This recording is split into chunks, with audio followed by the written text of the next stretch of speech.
shining, shining, nice and bright. The birds are chirping, chirping, and I'm ready to fly. Time to get ready, ready for another day. No one can stop us. Oh, we gon' learn to play. Oh, every day we learn and play.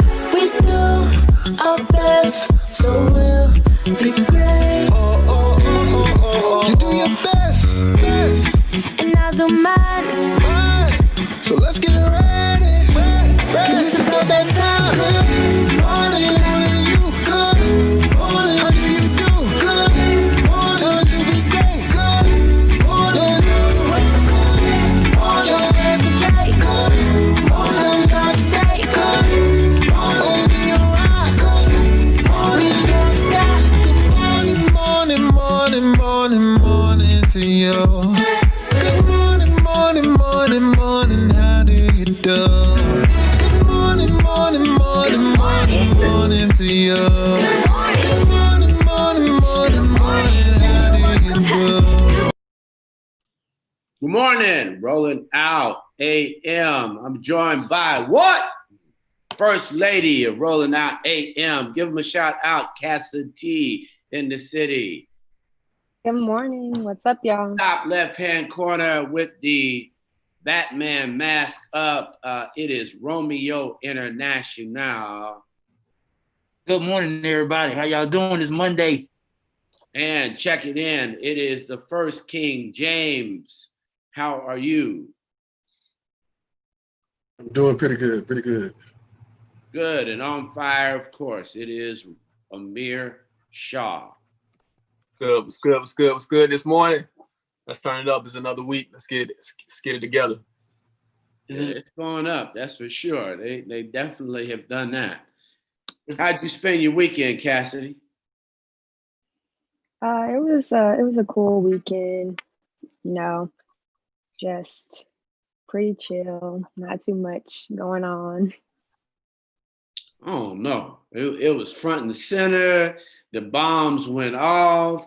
That damn Romeo predicted that something was getting ready to happen. That's true. And all of a sudden his predictions came true. Front and center, 2 holes in the back, one dad, kid. Man, Muncie, I don't even know what to say, man. Like the world just like from people being out to people partying to more incidents to I thought aliens came on Friday afternoon. Look, it's just so much going on, man. The world is just everywhere right now, everywhere. Well, I just think that we need to take a step back and start to analyze what we're doing here, because 18 states have gone up in the coronavirus, including 10 states or 12 that have gone up by more than 20%. So I think that we need to start to look at what we're doing, and if this is not the onset of a second wave in America. I think that's where we also need to keep in mind that this virus is still very prevalent. Man, a lot of those states opened early. I mean, they were the front line. We're going to go early. We're going to push. And all of a sudden you see a new case in places that just decided the beach needed to be open all of a sudden, or states that didn't believe. So they opened anyhow, quietly, without any notoriety. And all of a sudden they've got a lift. I think the other thing is people are being transported across the country. People have begun to fly again. So they're flying with their coronavirus too. It's I don't know what to tell you guys. AR, Cass, King James, Mr. Steve. At this point in time, I'm like Cass in the city last week. I don't know. I don't know the state of the world. I don't know what tomorrow. I just don't know. Well, I think you do. I think you're paying attention. So it requires that you pay attention. And right. If you're not going to be paying attention, if you're going to lose your vision, if you're going to lose yourself in the moment, then it's going to affect you. And I think No, I'm sorry. I just think that we need to keep things in proper perspective. I think that Will Smith articulated it best. He said the racism is not gotten more. Police brutality has not increased. It's just that we're filming it more. Is that because of modern technology, we're able to see it. So what happened on Friday night with Mr. Brooks, the unfortunate gunning down of Mr. Brooks in the back, talks to that because we were able to see it live. We were able to see Ahmaud Arbery. We were able to see what happened to Mr. Floyd in Minneapolis. So the things are just getting filmed. And then we were able to see Mr. Pharaoh, I think that's how you spell it, Jay Pharaoh from Saturday Night Live. We're able to see that live. I mean, well, he gave us the tape. So I think it's just, it's just the fact that we're able to see it. And so it looks like it's happening with greater intensity and greater frequency when it is not. So we're able to just identify it, and it's jarring our sensibilities. So we just need to adjust to the new reality of what has always been going on in America. AR, tell Nah, me. it's the thing is, man, Rayshard Brooks case. Of course, that's the Wendy's University in Pryor, not too far from the old office. So it's like a Wendy's that we used to frequent almost every day. We would go down to that Wendy's, and to see it up in flames it was crazy. It was a crazy night Friday, and we're gonna talk more about that entire case, and we have some body cam footage. So we definitely want to delve into this Rayshard Brooks case because my personal opinion is that it's a death, another death that didn't have to occur. So yeah, we definitely want to talk more about Rayshard Brooks and just how they handle situations and ways they can better avoid conflict. So definitely want to delve into that. I think for all of you and King James and Amir, if there is no policy that literally gets the taxpayers off the hook for paying for these murders, the police got to pay for it. Like we cannot continue to give them and their pensions a pass. They're not going to change their behavior unless it costs them something. You got to get that point across, all of us. It needs to be a message. Like then the whole blue code would be like, the retirees would be like, what are y'all doing? Right. But if the city just pays for it, if just the taxpayers pay for it, then why do they care? They get the same check. They get to go off. You should not, if you shoot somebody, you should not be able to have another job across the country. You should not be able to be a security guard. You should not be able to carry a weapon again. These policies have to be real. So it has to cost somebody, or it's just public talk. These policies can't just be public talk. It literally has to hit the whole group economically. Nobody recognizes anything that doesn't happen to them economically. Not in this country. Yeah, and I think that's the gist behind the Fund the Police campaign. It's not that we want to dismantle the police. We want to allocate those funds into different departments. So it's a different thing because most police require and desire to retire. Yeah. So you're not going to affect their pension. Then you're missing the whole point. It's like the city has to pay a settlement out. The police need to pay for that settlement. Forget the current money. If everybody was hurting on their side, then that'd be different. Instead, it's always the family and the taxpayers. Correct. Like, look. I think. Go ahead, King James. No, I was just going to say that I think that semantics matter, and I think that we should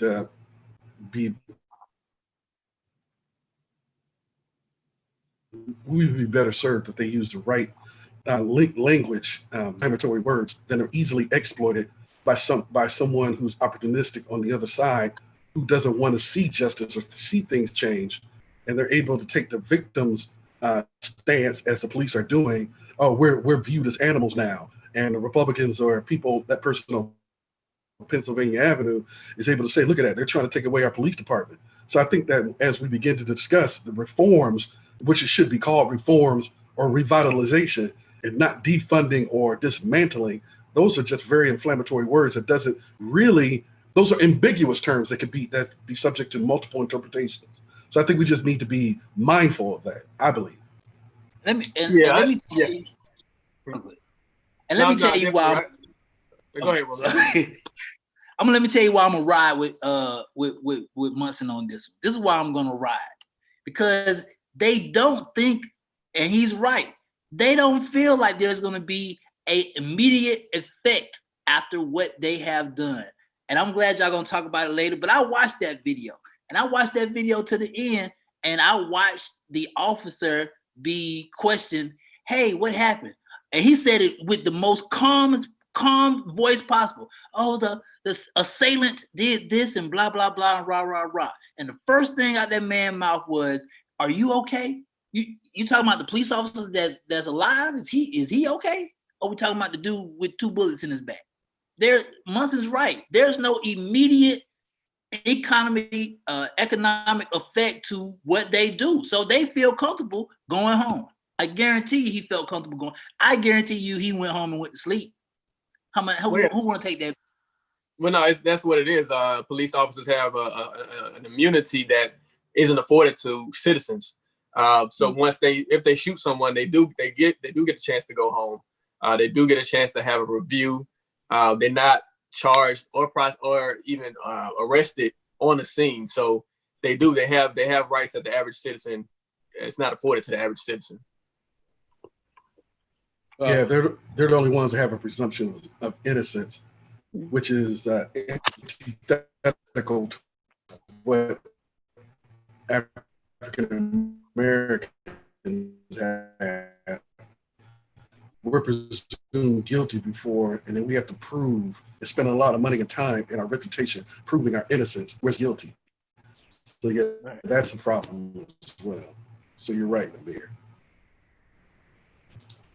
Just saying. Figure it out. Yeah.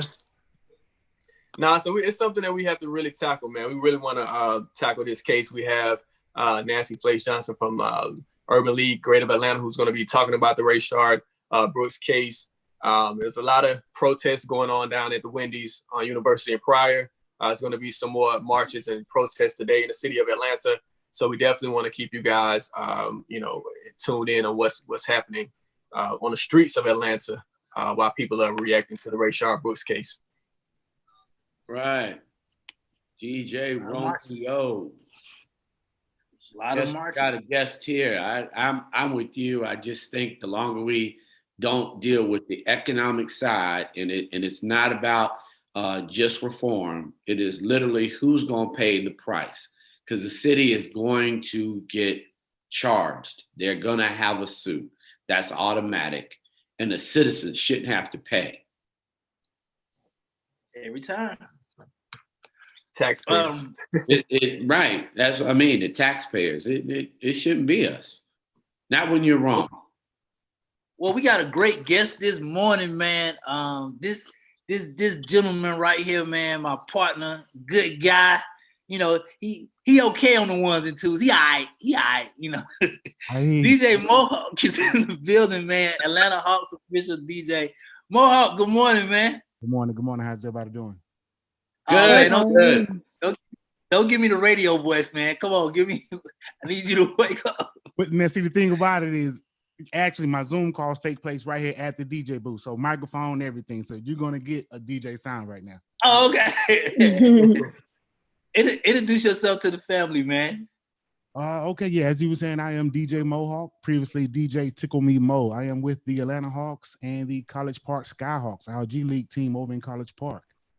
I've been with them since about 2011. I've been one of their DJs since about 2015, and been pretty cool. Well, I know you're gonna cut up for us for a little bit, but my first question I want to throw to you, right? With the NBA season, man, and with the controlling of crowds, how is Atlanta Hawks? How are you as a DJ? What are you taking as far as precaution and responsibility for when the season reopens? Well, I guess, that's a tough question, because one of the areas that they keep us as a DJ is in the crowd. the people walk by us constantly taking pictures. They want to shake your hands. They want to, get to know who you are, social media and all that great stuff. They were working on an area. I'm not sure how correct this is going to be, but it was going to include more fans. So I know that approach now is going to have to change. No talks have been taking place with myself or Big Tigger, the number one DJ there, but I guess they'll keep us in the loop when things do change, and we're just waiting for this NBA season to start up in December. They got to back up. Say that again. I said they got to back up. Go ahead, AR. Hey Mohawk, I wanna talk about some of the music that's played at the Hawks game, man. I get a chance to cover some of the Hawks games throughout the season, and when I listen to the soundtrack and what you guys play, it's very Atlanta-based music, a lot of trap music. Do you guys like discuss the music that's played? Because if you travel to different arenas, you don't really hear that same Atlanta sound that you would hear at a Hawks game versus at another arena. So do you guys have an effort to kind of pay homage to Atlanta artists? Well, yeah, being the I guess in Atlanta, and I am a native from Atlanta, College Park, you try to show homage to the individuals that you watch, grow, work with, whoever it may be. Even when it comes down to the concerts that go on during half times or post games, we try to keep it Atlanta. We try to keep it a little urban, bring a different crowd to the arena because we know where the crowd is coming from. But we also need other individuals in the building. Just, turn over some new leaves, get some new, young, fresh faces in there and some new memberships as well. So you try to keep it local, urban. Now, my style is a little bit different from Tigger's. I will switch it up from time to time and, throw a little country in there because, the GMs and the VPs are asking for that kind of stuff. So, you want to give them what they want because, hey, bottom line, I got to stay employed.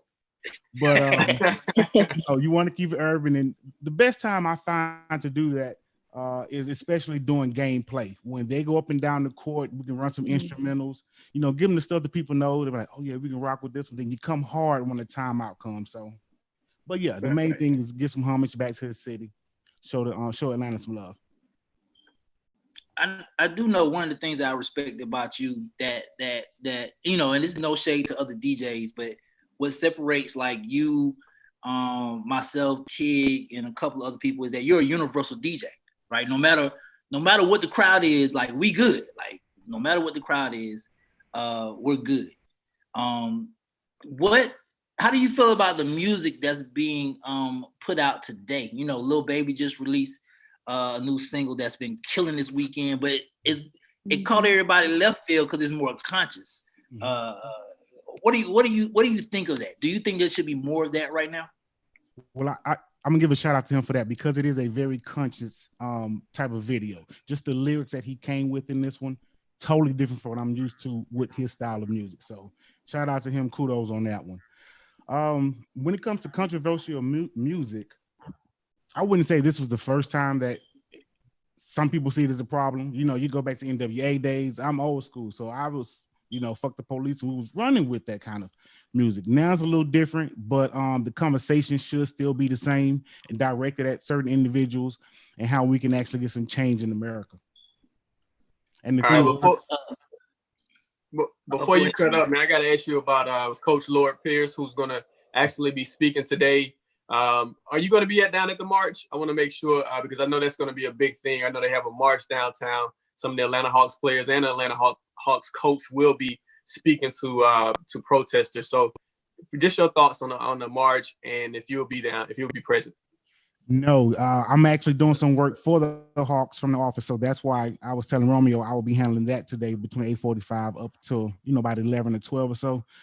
But it is great to have the team to come out and show the support for the city, especially having Coach. You know what? First off, he's a great guy. Him and his wife, great individuals. And to have worked with him and spoke with him on just certain things outside of basketball, he has great knowledge on some things. So he is a good individual to come down, speak to the people, and put some understanding from a different level. One thing that I've been saying when it comes to the people out there speaking, back in the day, they had what was called like organizations or marshals that actually ran the protest. And I'm glad to see some of these young individuals stepping up and being those people, because at first, that Friday night, I was scared. I was like, what are they about to do to this city? And that second day, they stepped up and had all of that in place. And it's been like that for every protest ever since. Yeah, that first day was wild. That first day was wow. It was wild. So before I know you got to get out here, man. Can you give us a 5-minute, 7-minute cut up, man?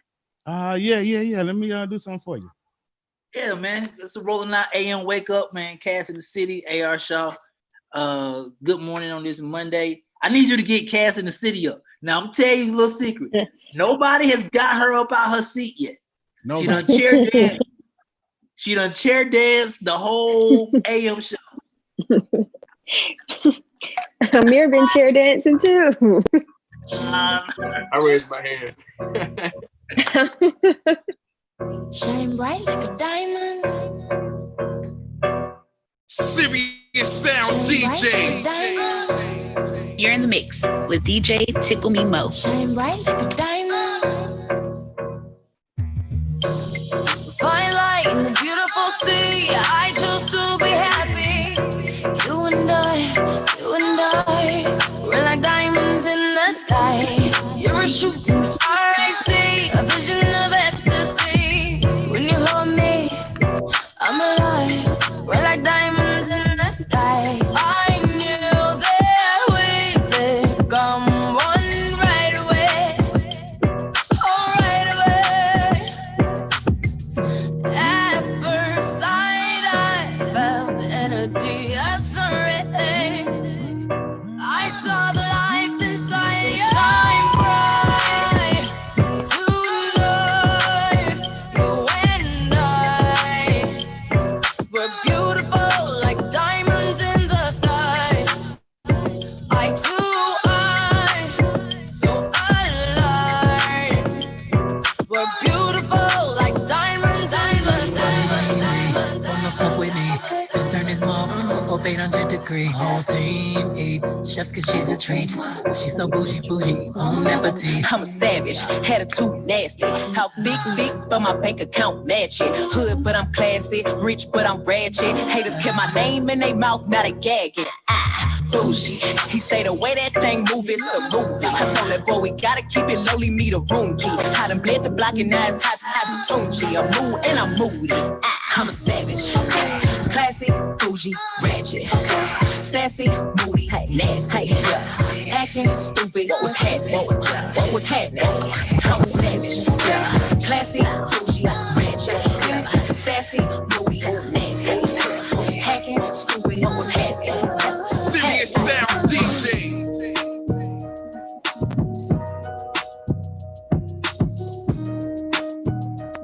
And that was the only thing I didn't do was line my music up. I wasn't ready for you on that one. Party, I'm with the game, and it's gonna be a so tuck your chain. I'm a girl, I'm sorry, but I can't change. We ain't aiming for your body. We come from poverty, man, we ain't have a thing. There's a lot of animosity, but they won't say my name.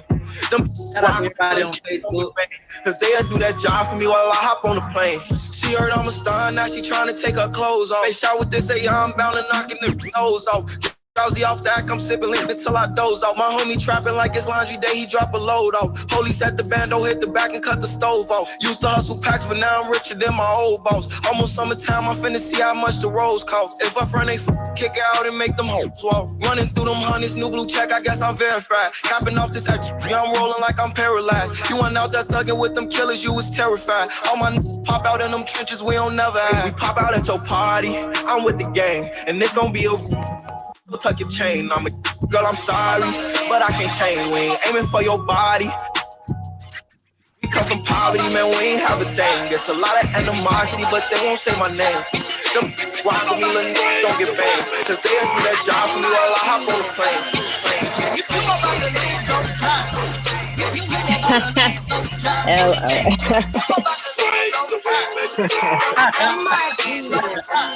Perfect.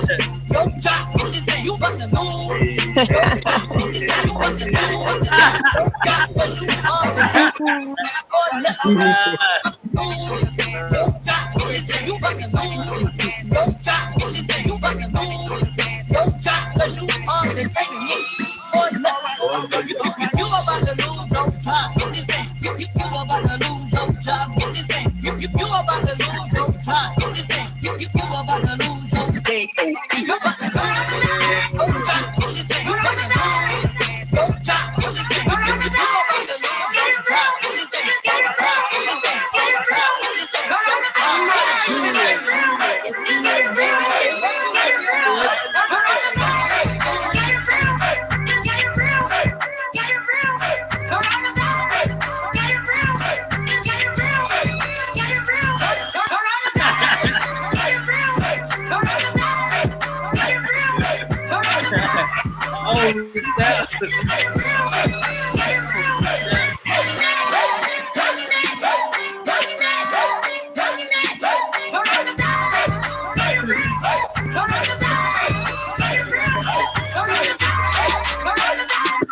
Hold up.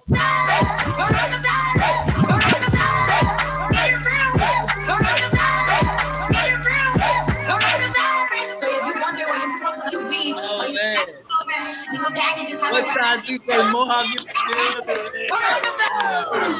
Hey. Appreciate you. Hey man, I would have never thought that last 2 mixes, man. Oh man, hey, I appreciate you 100%, man.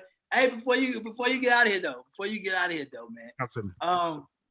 What is, because it's what is the AR is Music Month, right? Black Music Month. Black Music Month, that's right. Black Music Month, man. Give me your top, you know what? Give me your top 3 favorite songs, man. All time. Well, the first one's always gonna be some Outkast, Elevators or Aquemini. Always that direction. Yeah. Cadillac Funky Music. Those are my guys right there. Let me For see. sure. Okay. Like, man, I got Anthony Hamilton. I think him and Jadakiss. Why? Oh yeah, why? What will be my 3? It's gonna be some Jay-Z. I'm just gonna say Jay-Z. Period. Because he was one of my top artists growing up. Period. Hey man, tell everybody where they can stay connected to you, man, so I can get you to your next joint, man. Hey man, everybody out there, follow me, DJ Mohawk ATL. That's all platforms, DJ Mohawk ATL. Hey man, one time for DJ Mohawk on the Rolling Out AM show. Hey man. Thank y'all. Appreciate All right, be that. safe, man. Yes, y'all have a good one. Stay safe. You too. Oh man, I forgot about the coronavirus song, Amir Outkast. I forgot about that one, man. It was the lose your job for me because that's perfect transition. But all right, next guest. Oh, man. And shout out to everybody on Facebook checking in, man. Cass, who we got checking in? We have Janice Simmons, Shirley Carter, Nikisha McClain. Shout out. Good morning, y'all. Thank you so much for tuning in this morning. Yeah, it's Monday. Let's go. You're about to lose your job. Like that. Come on, Cass in the city. Let us know what's going on. It's a lot happening. We're going to come to, first of all, okay, y'all. Chris Rock. I don't know. I mean, he's, rocking the cornrows now. This hairstylist, showed off, her doing this style for him. I don't know if this is, I don't really think they're shooting any movies right now. This just might be his quarantine look. It can't be. New look for Chris Rock. Up next, we have, I don't know if it's, George Floyd's daughter, Gianna Floyd. She has been gifted some stock in Disney by Barbra Streisand, the singer, as we all know. This is interesting. She sent Gianna Floyd a package with some of her albums as well as a portfolio of stock from Disney, which I thought was, I want to get y'all's opinion, but I thought this was, very interesting. She was gifting her with something that, she'll be able to keep and hold on to and, profit from. So what do you guys think about this? Well, Go ahead. No, go ahead. No, I think the gifting of stock is very important, man. You got to understand, like, if you were gifted stock of Coca-Cola or Apple when they first launched, you'd be a millionaire right now. So millionaire, yeah. definitely. And she's So very young. I think more people should give stocks. I agree. No, and I think many more people are getting educated to how valuable stocks are or whatever. I've offered my nieces and nephews, the parents of them, some gifts or whatever. But when I mentioned savings bonds, when I mentioned money market accounts, it was just like, you know what, I'm down with that. That's better because it's something that they can use into the future when they go to college. I think people are getting hip to that. Shout out to Barbara Streisand. I know she's before most people's time. When she was a mega star, she was huge in the 60s and 70s. Right. But shout out to Barbara Streisand for stepping forward and doing that. Definitely. Up next, we have, this was just crazy to me, so I wanted to share it with you guys. Obviously, I love Robin Roberts. She was a big influence, to me as a young girl interested in journalism. Obviously, from Good Morning America. But an ABC exec, the senior vice president, actually, who happens to also be named Barbara Fedida, she is now on administrative leave. 34 complaints of, racial comments have been reported by her, where she has said things that were racist to her employees. And the most recent one was to Robin Roberts when she told her, in a negotiation meeting to pick cotton. And this is just unbelievable to me that anyone would say anything like this, especially in a time like now. But people are really showing their true colors. And this is just like, I don't even have words. I can't even imagine anyone ever saying that to me. Yeah. What I think what's happening is when we see these companies who are releasing these Black Lives Matter statements that they're trying to give back, they need to take care of their house, their first, internal right? employees. Yeah, because when it comes to diversity, a lot of these major companies aren't really hiring a lot of Black and brown people. Even when it comes to the workforce, the culture and within those corporations, as far as how they treat their Black employees, is messed up. So. You're right. It's definitely a reckoning, and her having 34 offenses and not being fired or reprimanded is just ridiculous. Like, she should have been fired a long time ago. Exactly. It's a hot mess. Yeah, and there has to be like strike 3 and you're out, not strike 34, like you said. Like, that's crazy. There was a history of this behavior. Yeah, I mean, there's certain valued members of the family that you just don't touch. She's the daughter of a Tuskegee Airman who sacrificed and fought for this country, which I doubt that ABC executive went to the military or any member of her family probably did not fight for this country. So you just don't touch Robin Roberts after all she's been through, all she means to us, surviving cancer twice. No, you need to fall back from people like her. And if you mess with her, then you got to go. So she has to go. Yeah. It's just crazy. Yeah, but if she has to go, we can't give her a gift, a party gift. It has to be written into the contract that if you get out for discrimination or harassment, that you don't get a party gift. Everything that you've negotiated in your contract goes out the door. Because people don't have it's like I walk out and I get a gift to go. We don't want her to get anything but a goodbye and take out the trash. Yeah, good point. Good point. That's what I was waiting on. When we say goodbye. That's what I was waiting. That's what I was waiting on right there, Cass. Before I said something, I was waiting on that, and it goes back to that main point that Mustard said earlier. If there's no economic impact, they don't care because on top of that, Romeo International, everybody who read it from complaint number 3, Cassidy, anybody that knew about complaint number 3. Need to be wiped out. Gotta go. That's the system. We're talking about the system. And then they should check her phone, the company phone, to see who she's been talking to, because they laugh after those jokes. Microaggression. Yep. Speaking. I was just about to say that because you said 34 times.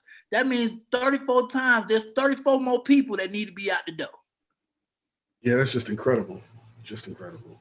I mean, you treat systematic, one of T. Yeah, this systematic. No, it's it's disrespecting American royalty. She's a queen. I mean, she's elevated above, many of the other people, and you just disrespect her in her space. I mean, it's just like, no, that cannot be tolerated. There has to be severe consequences for actions like that. Yeah, but I'd like to know the other 30, the other time, who else did she affect? Because Robin can handle her own. She definitely handled her business. You think about the person that really couldn't snap back, who couldn't clap back, how they felt when they went home, and you've been made to feel bad, and the company knew about it. They need to pass out a whole lot of checks and endow about 5 or 10 Black colleges while we're at it. Our ask has to be bigger. We can't just say, oh, that's bad. Our ask has to be bigger. We not even ask, demand. We don't even ask, we demand. Like, we're not getting up off your back until you go ahead and make this right. So yeah, go ahead and fund some of the HBCUs. Right. Who is the HR person? Who is the head of HR? They need to go too. They need to go too. It's the system. Get rid of the system. You tolerated it. Yeah. I appreciate that, Cass. Well, Cass in the city. What's next, AR? Aliens? Have the aliens? Romeo, it is on you, my man. Rolling out the wake-up call. Romeo International. That's right, rollingout.com. So we're going to start with this. This is what we're going to do, man, to everybody that's watching right now. We're going to do thank you to the High Note and thank you to Tracy Ellis Ross and Ice Cube. We're going to give away a $25 Fandango gift card to the Rolling Out AM listeners. If you're watching right now, if you're listening right now, Twitter, YouTube, Facebook, leave a comment telling us what was your high note of our today's conversation. And what we're going to do is pick and choose a winner, and we're going to send you a $25 Fandango gift card for your chance to not only watch the High Note, but to watch all your favorite films. So we're going to do that this morning. We want to make sure that we spread the love, give the love. So your chance to win, just leave a comment and let us know what was your high note conversation that we had today. Next on the docket is Lil Baby. Is he the new Lil Wayne? That was the question going on all weekend that AR brought to light with his new single that he just dropped. Lil Baby surprised everybody and shocked the world with his conscious record, reaching out to the young millennials and the young guys. But the comparison is he the new Lil Wayne? Any comments before that? Maybe? Nah, I wouldn't say. I don't think it's early to say that. Yeah, I wouldn't call him Lil Wayne because their styles are so different. I think Lil Wayne is more lyrical, and Lil Wayne is like shock value. Like he would say things that would shock you. Lil Baby is more straight line. Like this is my life. This is my reality. So Lil Baby is more that's what I'm gonna talk about. And Lil Wayne is more punchline. So I think they're kind of two different when it comes to their styles. Okay. And but also the origin of where they were. So each has come from a different perspective, one from a group, the other obviously shout out to the label of QC and finding some hot young cats here in the ATL. So you're talking Bubbling, Lil Wayne and the whole crew, and then coming out on his own. I think that's a big thing. But historically, since it's Black History Month, I think we need to talk about music. Black Music Month. Right. Yeah, it's Black History Month at this moment because we're making history with all this. Making history every day. Shout outs to all those people in the streets, mask up. Definitely love that, Romeo. And plus, Mr. Steve, isn't that I know 2-3 weeks back we all were talking. We were waiting on somebody of that generation to say something. Right. We've been waiting on that for a minute. Mm-hmm. So kudos to him. Very much kudos to him. And kudos to everybody else running out there, all the millennials, Gen Z, but also all the parents, because a lot of parents are guiding and taking their children out to have experiences safely so that they too can remember this moment in our history. So shout out to all those parents who are doing great jobs to educate their children, explain this, because this is a deep moment for our kids, and it can be very heavy because it's laden with murder, death, mayhem, So you've got to be careful how we educate our kids at this moment as well. Oh, if I may intercede just right quick, shout outs, and I'm sending love to downtown to all the people who are going to protest and to the Atlanta Hawks who are going to speak. And please be on the lookout for the specially dressed folk who may have aerosol cans in their hand and who look funny. We need to be looking out for these agent provocateurs who are intercepting our message and then providing another narrative because they're coming down, destructing and defacing buildings. Be on the lookout for people who don't belong there. Thank you. That's all. Back to you, Mr. Steve. Thank you very much. Hey, man, first of all, are you going down there, King James? Oh, last but not least, it is Ice Cube's birthday. First and foremost, shout out to Ice Cube, man. Ice Cube has been holding it down super hard. Plus, again, Good Morning America reached out to him again to come on and speak his mind. And he told them again, I am not in no mood to have no conversation. I am trying to uplift, support, and push my Black people forward. Ice Cube has turned down every interview because he feels like this moment in time should not shine upon him and his celebrityism. I think that's a word, King James, but it should be shined upon what the movement is and what's going on. So shout out to Ice Cube, man, for holding his ground, man, and happy birthday. And also, I don't know if you all saw this, but I believe it's in Florida that, a bunch of people ran into a Walmart, I think it was, and they were looting or, just stealing things. And I think it was like $100,000 worth of items. And Ice Cube responded, don't arrest anybody. Please, I'll pay the $100,000. So he definitely is, making his message known and doing his part. So shout out to him for that. It's the thing is, man, a lot of people they may not remember that when Ice Cube first came out, he was very revolutionary in his music. And this moment is really, if you follow Ice Cube on Twitter, you know how much he's going back to this black power, Nation of Islam type of speech that he's putting out. So definitely follow Ice Cube, man. He's definitely bringing the truth right now on social media. And I think he needs to be clear in his messages as well, because he's being accused by many people of being anti-Semitic. And so I think he needs to be resolute and clear on exactly what his message is so that somebody can't paint another narrative about him that is not true. You know what I'm saying? So I hope that he does go up here and let people know this is what I'm talking about. It's not this particular issue. I'm not this. I'm pro-Black. And I'm about the advancement of my people, period. Well, King James, from the way it looks socially, it don't matter what you say nowadays. Everything wrong, everything right, everything's up in the air, everything's left. Like you can't even sneeze correctly without somebody saying, "Hey, you sneezed wrong. I'm gonna need you to do." Like, I understand where you're coming from as far as the clarity of the conversation, but man, it's volatile these days. So, okay, wait, speaking of that, I want to talk about that. So what do you think? So there's this cancel culture going on right now that we've all seen, obviously all over Twitter and stuff, people saying the wrong thing, doing the wrong thing, and it's instantly canceling them.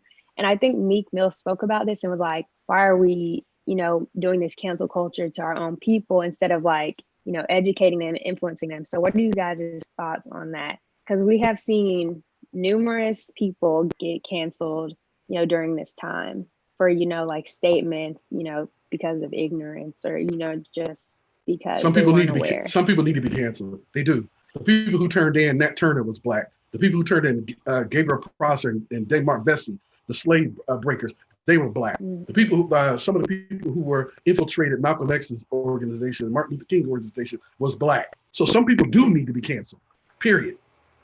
Yeah, man. Yeah, I think you're referring to Meek Mill was referring to B. Simone. I'm not sure if Ted, did you have that in your report? Because I saw that you did an article on it. But B. Simone, she's been going through it. I think first she said had something to say about people who have a 9-to-5. She won't date a dude who has a 9-to-5, and also people are accusing her of plagiarism of her new book that she plagiarized several chapters of her new book.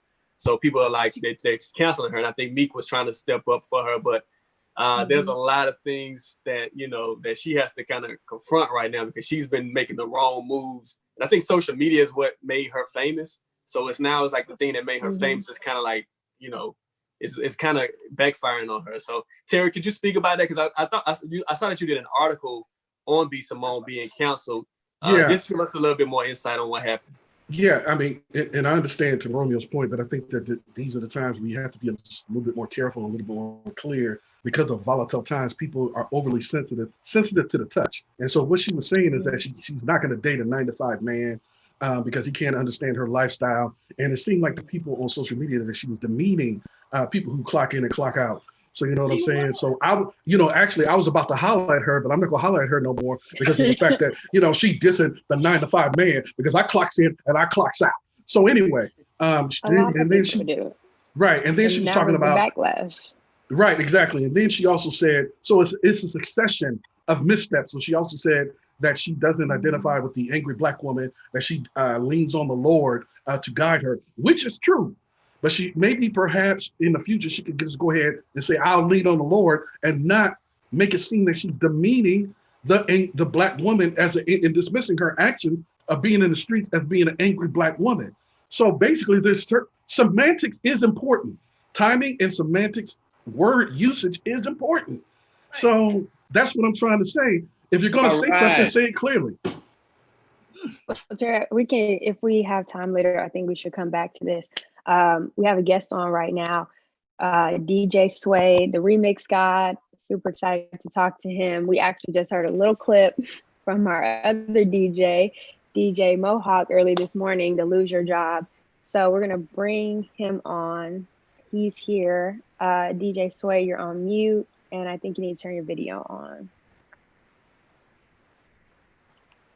Just you're on mute still. It's a little microphone. Can you hear me now? We can hear you now. We can hear you. Welcome to the Rolling Out 8 a.m. wake up call. DJ Sway.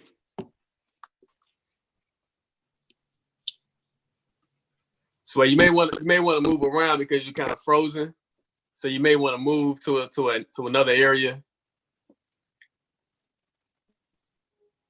So Cass, before we I guess he's trying to get his connection together. Just let everybody know who DJ Sway is and what he's done. DJ Sway is Mix God. He is a producer. He's worked with Youngboy, NBA. Hey, there you go. How are you? Good morning. How y'all doing? Cool, man. Good. What's going on? Oh, good, man. Another day. Time to get some work in. So we're going to all get some work in, boy. It's Monday. It's that time. Welcome to the Rolling Out 8 a.m. wake up call. Y'all, you're about to lose your job.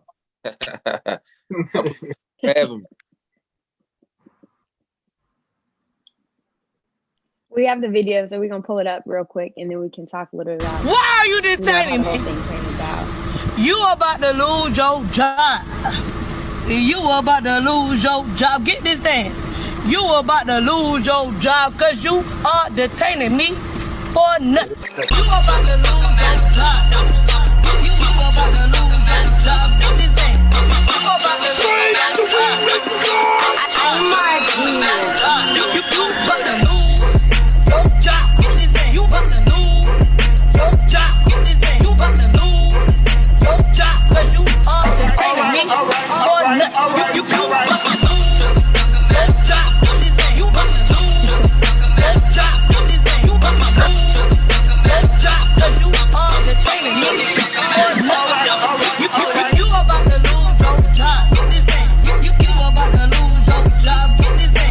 You about to lose your job. Get this dance. You about to lose your job. You about to lose your job. Get this dance. You about to lose your job. Get this dance. You about to lose your job. Is this shit worth you losing your job? Cause you bought to. Cause you ain't got no reason. Hey. What up? So let's talk about the inspiration behind that, man. How did it like when you saw that initial video? What made you want to put the music behind it? Oh, just like always, man. A lot of my fans, a lot of my bro fans, I'm Marquis that also co-produced it. They just bugged us to do it. You know what I mean? And I was like, this is the perfect time to do that. And we just got it done, man. I asked my buddy, like, did he want to do it? And he was like, for sure. You know what I'm saying? That was like our first big collab or whatever, because he do his thing too, if you ever heard of him. And we just made it happen, man. It came out great. What was it like for you, seeing the reaction to this? Because this blew up all over social media. So what was it like for you to see how people reacted to this? It was almost as similar to when I made the Thanksgiving song. Like, I wasn't expecting it to blow up like it did, but it did, But I was excited, man. I thought it was great, especially in the dark times that we in.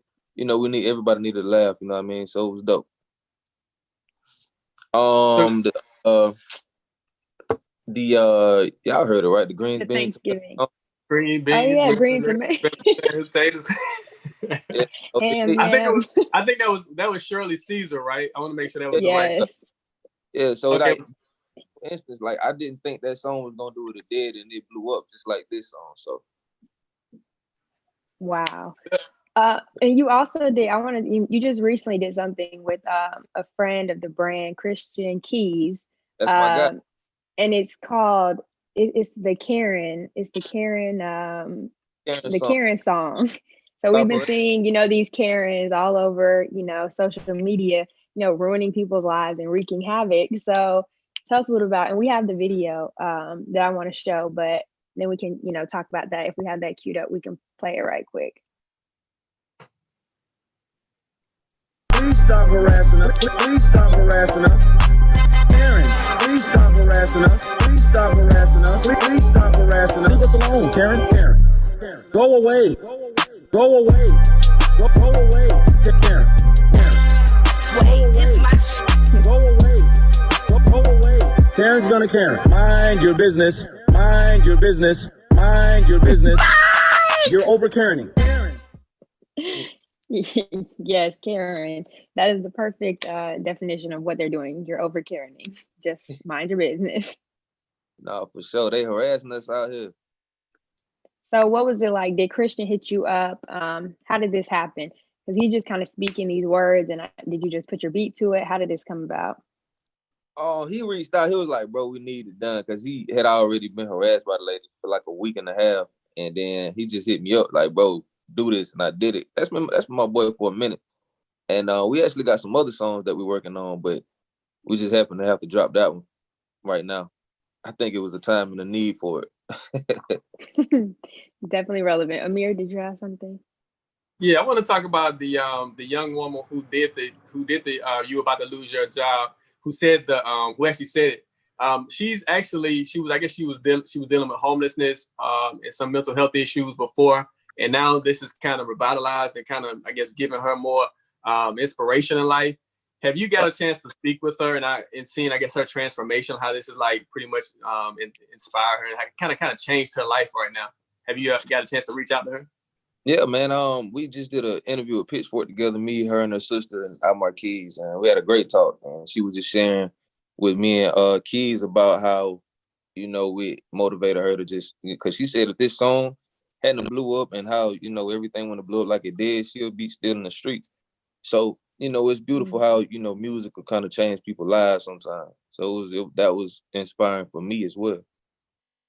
So, yeah. We got to bring you back. I think I want to have that interview. I'd love to see you guys talk about it, but I think the fact that you put a light on her, she was so beautiful.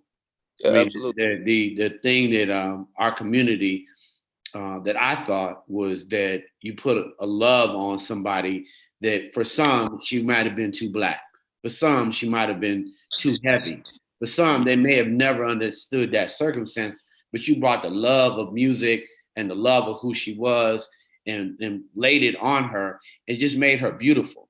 And so out of everything that was there, man, I thank you for just loving our community and putting some love on somebody that we could now look at ourselves and stop being judgmental, but literally love her where she is in her handcuffs. Because many of us are handcuffed. Many of us don't have the ability to move, and life is, you know, they got their knee on our economic neck.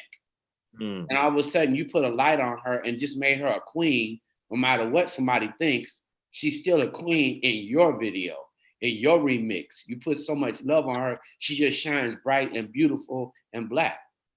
Absolutely, man. I think God works in a lot of mysterious ways, and that just happened to show, like, you know, your life can change in a matter of seconds. You know, her sister had to go 3 hours away and find her. She was literally walking the streets. You know, she's told, like, she was nowhere to be found. She was getting stopped by random people like, hey, ain't you the girl in the video? And she had no idea what was going on. Like, yo, you got to find your sister. We need her. You know what I'm saying? And she said she ain't going back. So that's a blessing in itself. Yeah, but for some people that don't understand recovery, bro, what you've done was an intervention. This was a digital intervention, literally, for somebody who needed an intervention from a young producer like you to produce some love and to capture her in a faithful moment, to understand and give light to something. And when we got our whole community is filled with people that need an intervention. It's filled with people who need to understand that, you know, it's time to come back to your family during this moment and leave these streets alone, but also understand we still love you. You know, we all made mistakes. We still love you. And come on home and let's make it, you know, do it one more time so we can remix it right. I agree 100%, man. I want to do a whole EP with her. I think she's actually dope. She can actually rap for real though. Okay. Oh, wow.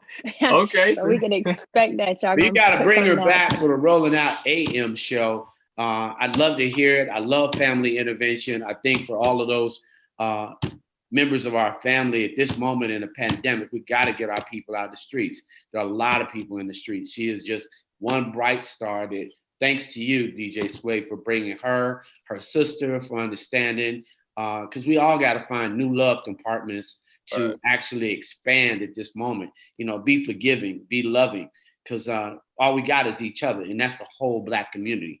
All we have is each other. If it's not obvious, 2 shots to the back, knee to the neck. Come on, y'all. Everybody is capable of being disrupted. So the love you gave and the intervention and the fact that recovery is possible in this young woman's life, big ups to you, DJ Sway. I appreciate that, brother. That's what it's all about, man. You know, we got to uplift each other because ain't nobody else going to do it. Definitely. Before you get out of here, can you tell everybody where they can follow you and keep up with your mixes, your beats, everything like that? Yeah, follow me on Instagram, Twitter, Pornhub, Remix God Sway, everything Remix God Sway. Yeah, so you can follow me. Oh, YouTube too, all that, for sure. All that. You are about to lose your job. Got to bring them back. You got to bring the sister and the young lady back so we can have them on Rolling Out AM. Can't just give it to those media. You got to give it to the Black media. Black Absolutely. media matters. DJ Sway, bring them all together. I appreciate you. Thank you, brother. Thank y'all. Good job. Lose your job. Great job, Kaz. Man, I was like, he got a Karen song too. Hey, man. Like, this kudos to that brother, man, because he definitely changed that sister's life. Yeah. Man, that's, you know, you're right. Like, one song can change your life, can give you hope, man. So we really want to give kudos to that brother, man. He's really doing a great job. Definitely. Yeah, man. Especially great job, Kaz.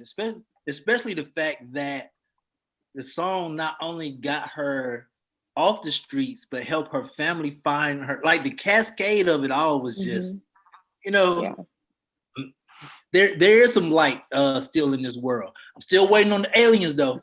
I'm just going on the aliens. I'm telling you right now. Yeah. So coming up, we have our next guests, Jason Jeter and Amir Boyd. They're coming to join us in a few minutes. But definitely we're going to talk about Black Music Month and want to talk about Black executives, how Black executives are playing a role in major labels. Right now we see Black artists are pretty much pushing the envelope when it comes to mainstream music, but are there executives who are, signing the checks, who are in control? So we're going to actually talk to Jason Jeter and Amir Boyd about just about that, you know, what's happening in the music industry. Hey man, I'm excited about this one. I'm excited about this one, man. Man, Cass, I can't wait till you hear this story. King James, I can't wait till you hear this story, man. I'm excited about this one. Definitely. So I guess do we want to go to my report while we wait for Amir and Jason? Cool. Let's hit my report. Yeah. Rolling Out AM Wake Up, man. Rollingout.com. Shout out to everybody that's tuned in on YouTube, Twitter, Facebook. AR, what we got? Cool. So we're gonna start off. This is we want to give you guys. This is a Corona. I wasn't ready for that slide, but we can put it up. The slide was kind of off, but we can. Thank you, Portia. Thank you, Portia, for the comment. Wait, what? So I'm not sure where our producers are going, but if we want to go back to, we could just pull up a slide. I thought we were going to start with the police video first, but you let me know where we at, producer, and we can get things going. Oh man! Negative for the presence of alcohol in your breath. I've been drinking. Okay. I do say that. Okay. But I'm only going a few minutes down the road. I got you. I'm just asking, will you take a preliminary breath test for me? I mean, I don't know what it is. I just said it's a little handheld machine. Lets me know if it's positive or negative for the presence of alcohol. It's part of my investigation. You know it is the presence. I know. Drinking. I know. I can tell. It's just part of my investigation. But like I said, if I have to park this car right here, right now, and walk, it's just a yes or no. We don't need to go back and forth about it. It's just a yes or no. But what if I take this test and I don't care about? I can walk home. So this is the big issue. We had a lot of discussions. I posted this clip on social media, and the thing is this: we saw the conference. This is the conference. Well, this is the the exchange before the arrest, before the murder of Rayshard Brooks. So I just want to get your thoughts on this as far as the protocol. Like, do we? Okay, I guess we have our guests. Protocol.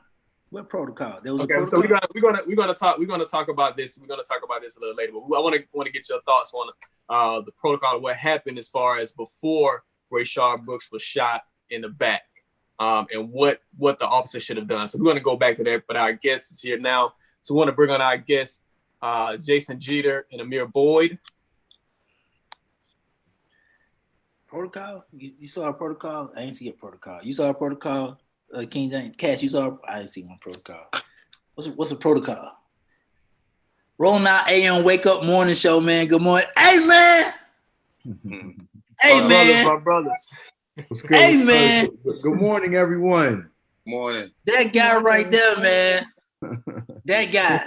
This joint now. What's good with you, brother? What up, Jay Jeter, man? Good morning, man. Good morning to everyone. Morning, everyone. Miss Cass in the city. Good morning. King James. That guy. Amir Boyd. I don't know where you at, Munson. That guy. What up, Amir? What's up, bro? I'm over here in the A. Welcome to Rolling Out AM. I'm trying to find some artwork in the background. Yeah, I see Heavy back there. Yeah, I see you. Yeah. That's Philip Alexander out of Miami. Nice. Yeah. Nice. Hey, AR. I like the artwork in your background, though. I'm gonna let y'all chill. Jason, I'll give you a call. You guys, thanks for coming on Rolling Out AM, the wake up call. Absolutely. Thank you for having me. So we want to introduce our guest formally. We got Amir Boyd in the scope. Want you to introduce yourself, brother? Amir Boyd, Interscope Records currently. But man, I'm formerly so many things. But still all those things. And man, it's 6 a.m. real time out here in LA. West Coast, man. We appreciate you up anyway, so it's all good. We appreciate you getting up, man, and rocking with us. Jason Jeter, man. Jason Jeter. Let's introduce yourself, brother. Good morning, man. Jason Jeter, I like to think of myself as a serial entrepreneur. Currently, I'm doing Heavy Sound Labs. A lot of people know me from Grand Hustle, Cool, Hustle Gang, Strawberry Roll, and a few more things. But I'm here. That's what it is, man. So we want to start off, man, and kind of talk about it because this is Black Music Month, right? And I want to kind of get into it and talk and kind of go head on head with this subject, man. We see a lot of like Black culture and Black music pretty much fuels the music industry. But when it comes to music execs, like, when we talk about the big companies, Interscope, Atlantic, Warner, like, are there enough Black executives who are pushing the narratives when it comes to these companies? And if not, tell us why and what should be done. I mean, I'm in a building right now that is lacking Black representation. I think there are 30 some odd different departments in our company, and we have 4 people of color who head departments. And considering that, we keep the lights on in that building. When I say we, I mean Black culture. And that's ridiculous. But I think with everything happening, it's making everybody look themselves in the mirror. So those conversations are being had. What needs to change is that. But it needs to start from another level, right? We need even like internships that look like us. You know what I'm saying? So that's been a concern of mine that I've made known to the heads of the company, because interns come in there and they don't look like me, nor do they really know my culture. So it's a lot of times it's a favor for somebody that's sitting at the top. I'm gonna refer to the 5th floor. I went to a HBCU. I didn't graduate from a HBCU, but I went to one, and I want to make sure that people that look like me see people like me that wear sneakers and know the culture, and begin to have them floating around in this building whenever things get back to normal. From that standpoint, that's definitely something that I made sure that I wanted to see happen. And I have friends at every single label, and everybody is having the same conversation with the higher ups.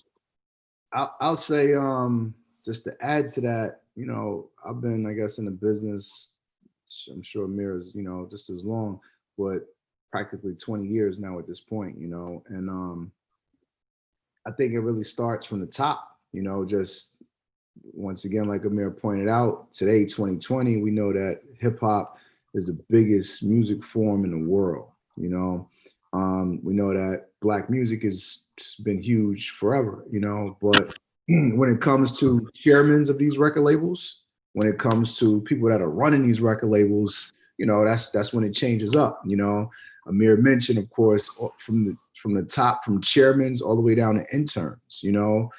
It has always been frustrating, and I always say I look at myself kind of like just as an entrepreneur, because I just float around just as I'm inspired to, But when you walk through buildings throughout my tenure in the business, you walk through buildings and you just see it. You see like it's amazing how within a system it's still like racism, discrimination, classism, all of that. And while you're walking around Atlantic Records, Interscope Records, Sony, people that work in the same office, same building, totally, you would be surprised, totally don't even talk to each other outside of the meeting, especially if they know who you are, I've experienced that a ton, but I think that it just sucks for real to have to go to someone and talk about your culture, or have someone that's not a part of your culture try to tell you about your culture, more so try to tell you what Black people want. You know what I'm saying? And that part right there, I've experienced that, right? Someone, hey, we're Black people. Huh? What are you talking about? Like, you have no idea what people want. Like, you've never, been in a house, we know it's levels. It's a lot to it, So a billion %, man. And hopefully now, Like you said, we know that a lot of people over these last couple of weeks, a lot of corporations have been trying to give money and trying to do different things, you know. So to me, I hope that it's a real thing, and I hope that they really actually give jobs, because it really needs to change, and it's crazy, you know, because over the last few years, as you get older in the business, now you see someone that's not of the culture, that doesn't look like you, that really don't really know hardly shit for real. Has like, you check like, what are your credentials for real? And now you're put in position over somebody else that knows more than them. And for me as an outside person working with a label, you know, you're talking to people that are like fresh off the porch, fresh out of an internship, you know, and it's really kind of like, it's really insulting for real. Like, why am I even talking to you, bro? You have no idea what you're talking about. You know, you've never done anything before for real. You know, you talking to me, you're like a gatekeeper for, you know, whatever. Yeah. Yeah. Nah, not to cut you off, Jay. Me and Jay had these conversations all the time. You know what I'm saying? Like, you know, obviously us working together, me and being on his team with Grand Hustle and other situations in the past. So we had these conversations all the time, and you know, he's right. You know what I mean? I had an opportunity to work for, at the time, the last Black check writer in the business was L.A. Reid when they opened Epic Records back up. And, you know, we didn't have, it was, I felt proud to be able to say that, right? You know what I'm saying? Like, you know, then when I left Epic and we took an artist back over to Epic, and probably could have gotten some situations at better labels, but we felt good that it was L.A. Reid. L.A. Like, the last check writer, you know what I'm saying? The last Black check writer in the business, right, at that time. So, you know, we had those conversations, right? So, you know, and like Jason said, like, you know, when you're around, and it's not everybody, because some of the people that are in this business that are white, that have actually been in the culture, right? Like, you know what I'm saying? Like, some people, you know, they grew up in Brooklyn. They've been around Black people the whole time. So I'm not talking about them. I'm talking about motherfuckers who ain't never, like Jason said, ain't never seen Black Brother Boyd, you might not be talking about them, but we should be talking about them. Just because you grew up around me don't mean that you know my cousin, mean that you had no clue. You know? No, that's not what I'm saying. What I'm saying is the issue, because I know, like, I work with Joey, right? Since I've been in Interscope, I know Joey has hired a lot of Black people. I know this for certain. But the people over him and some other people in our building, they don't see Black people until they go to work. And when they get out of work, they don't see no more Black people. So we had educated our community that we have to use the numbers. Like, absolutely. Literally every label, if you're gonna sign Black people, we gotta have Black execs as CEOs. I mean, in the record business. When you sit back and we give them a pass, and you're gonna all of a sudden build Warner, Electric, Atlantic, have a board and not have 3 of them board seats be Black, we gotta be talking about board seats. We got to be talking about real CEO. There's no reason why you or Jason are not CEOs at these labels. What's up with Def Jam? We got to say it out loud, because this is the moment for us to talk about racism and how it is a career path. Because these guys are getting big checks to manage our culture and then exclude individuals like you, because then it's the next spot. If you're over a label, if you're a CEO, then you can go CEO at another place, Spotify, Apple. So it advanced, then you get the stock option. So I'm with it. Right. You're absolutely right. I think now the conversations are being had, like I said, and everybody got to look themselves in the mirror and say, what are we doing?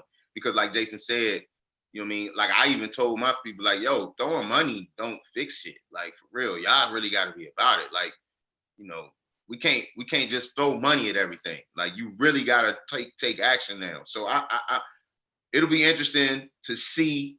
You know, I've been, you know, obviously bringing back the Jay Electronica's album, and we gonna see. We're gonna see what they do. Yeah, you know, I think that you know, I'm interested. You know, I'm kind of like, I'm not inside. I'm not internal. You know, I'm not inside. And to be honest with you, you know, those are some of the biggest reasons why it's hard for me personally to be inside. You know, because of just those realities. Like, yo, who I gotta do what? Nah, that just doesn't make sense for real. You know. But like you said, Munson, to me, I'm like, it starts at the top. Like, there's no reason why Black music is the biggest art form, the biggest music, the number one money maker in the building, and there are not Black chairmen of the board. Because really, until that happens, that's it's not going to be any CEOs. It's not going to be more SVPs. You know, until there's someone at that table that are really thinking about our interests, right? Thinking about the culture's interest from an authentic standpoint, as opposed to, you know, I'm just going to put my nephew in place. And let's be honest, that's really what the music business has been, you know. Nephew and son. They going to put their sons too. Put their sons. Neighbors too. They neighbors' sons. Yeah, the neighbors' sons, my coworker's daughter, or whoever the case is, you know, my doctor's kid, you know, whoever the case is, whatever person, and this is the real, right? We've all seen people play hip hop. Like, yo, you could play hip hop for a little bit of time, and as a white person, right? And as soon as you're done, you could take off your black t-shirt, take off your black hat, put on an Oxford shirt, you know, slick your hair back, and now you're done playing hip hop. You know what I'm saying? So that's the real, for real. Like, people will play hip hop for a couple years, and then you look at them and you're like, damn, so you a whole new person now. So you're done playing hip hop. We don't have no choice. This is us. You know what I'm saying? And I'll tell you one thing. I'll tell you one thing. For me, from the standpoint of, I feel like the hardest thing to do is to take someone from 0 to 100, to take a T.I., to take a Travis Scott, to take someone that's like a needle in a haystack and now make them a household name with very little to no resources. That's the hardest thing to do, you know, but they mentally try to make you feel like, okay, but that's enough. Now I got it from here. Motherfucker, I did the hardest thing with no resources. It's easy to take something when it's popping, right? It's easy to pick up a phone that's already ringing. You know what I'm saying? Like, if the phone's already ringing, like, I could pass it to my son. He could pick up the phone and make something happen when it's already a demand that's already built into it, you know? So it's a lot, man. It's a lot.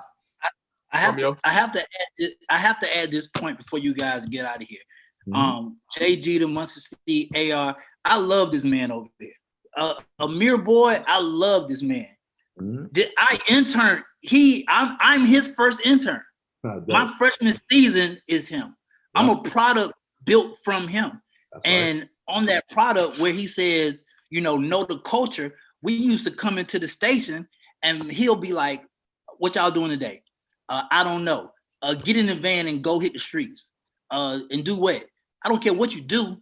Go hit the streets. Let people know that you're there for them, that you're here for them, that you're around for them.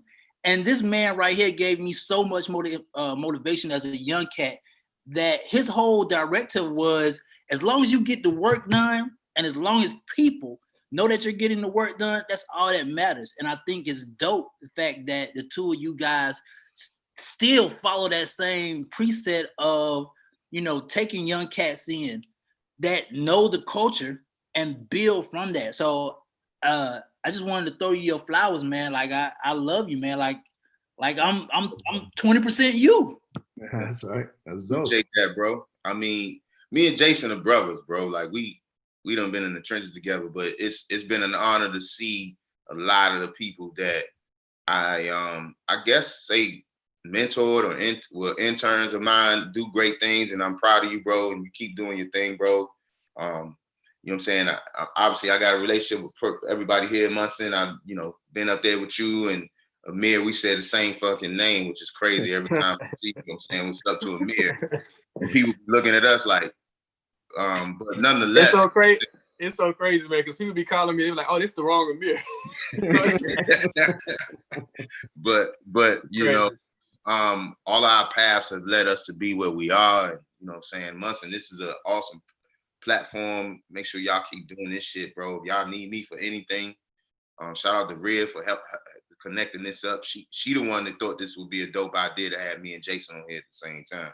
That's what's up, man. What I want to do something bigger where we have a bigger discussion about Black executives in the industry. And it may need right now. This is because we only dealing with one segment. We may have to do an entire show about Black executives and the lack of Black executives. So I'm going to circle back and we're going to put this together. We're going to have a town hall forum on Black executives in the music industry and the lack of that. So we want to definitely circle back and get y'all on, man. So just stay close, man, so we can put this together. Before we let y'all go, man, just let everybody know how we can how everybody can stay in contact with you guys. On Instagram, I'm at Amir Khary, which is AmirKhary, and then Twitter the same. Yeah, that's pretty much the best places to reach me. I mean, sometimes I need to take a break from it. Like lately, I had to kind of disconnect because there's just so much shit going on. Before we got on, I heard y'all talking about the shit that just happened in Atlanta, and it's like, yo, like, you know what I mean? So yeah, social media is probably the best way to catch me.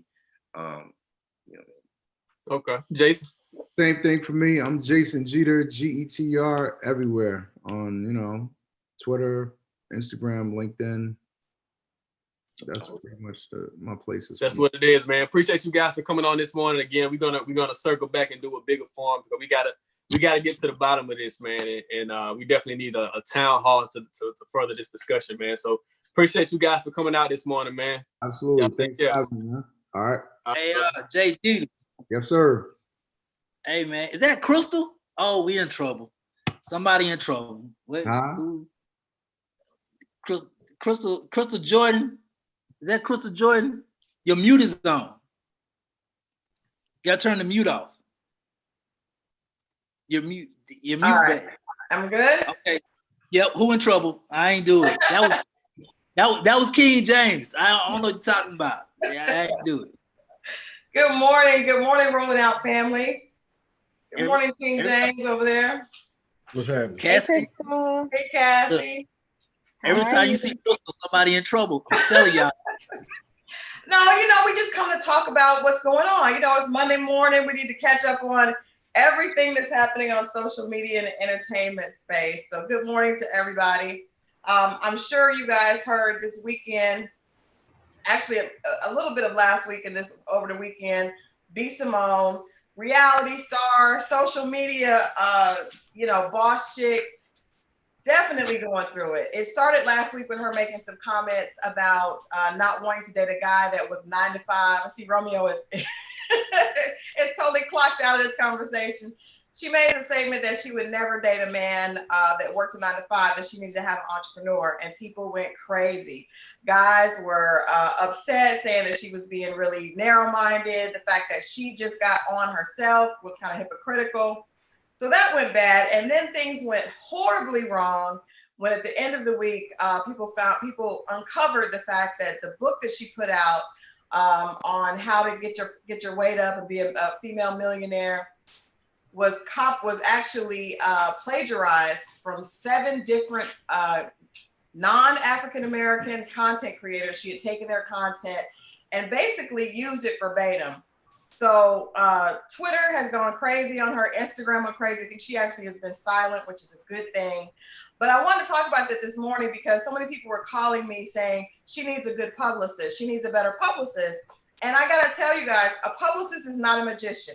A publicist is not a magician. And this situation, the problem is not that she used content from other content creators, but that she did not have a conversation with them first, make sure they were paid. Mm-hmm. A lot of people have books out with ghostwriters. I'm sure Amir, there's a lot of writers on staff. Munson himself has written books. I've written books. A lot of people approach you to write books for them, and they look for ghostwriters, and that's perfectly legal.